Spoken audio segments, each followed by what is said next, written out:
মানুষকে বলা হয়ে থাকে আশরাফুল মাখলুকাত, অর্থাৎ সৃষ্টির সেরা জীব। তবে কিছুক্ষণ আগে একটা সংবাদ পড়লাম, সেটা পড়ে নিজেকে আর সৃষ্টির সেরা জীব ভাবতে ইচ্ছে করছে না। মনে হচ্ছে পৃথিবীর সবচেয়ে নিকৃষ্ট, আল্লাহর সৃষ্টি সবচেয়ে নিকৃষ্ট প্রাণীটি হচ্ছে আমি, মানুষ। আপনারা উপরে নিউজটা দেখতেই পাচ্ছেন, লেখাই আছে রাস্তায় পড়ে ৮ কুকুরছানাকে পুকুরে ফেলে হত্যা করল হচ্ছে একজন ব্যক্তি। ঘটনাটি ঘটেছে পাবনার ঈশ্বরদীতে, যেখানে জীবিত ৮টি কুকুরের বাচ্চাকে একটি বস্তাবন্দি করে পুকুরে ফেলে রাখা হয়েছে, ফেলে দেওয়া হয়। ফলস্বরূপ তারা মারা যায়।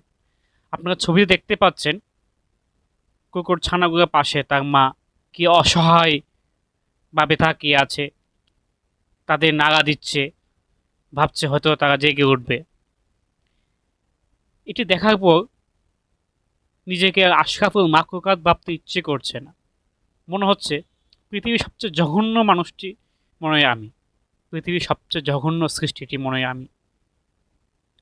আর এই কাজটি যার বিরুদ্ধে অভিযোগ উঠেছেন তিনি হচ্ছে হাসানুর রহমান, ঈশ্বরদী উপজেলা পল্লী উন্নয়ন ও সমবায় বিভাগের ক্ষুদ্র কৃষি উন্নয়ন ফাউন্ডেশন কর্মকর্তা।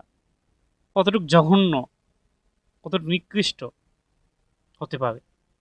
এই ঘটনাটি ঘটেছে ৩০ তারিখ রাতের বেলা, আর সকালবেলা কুকুর ছানাগুলোর মরদেহ পাওয়া যায়। আসুন আমরা চেষ্টা করি মানুষ হতে।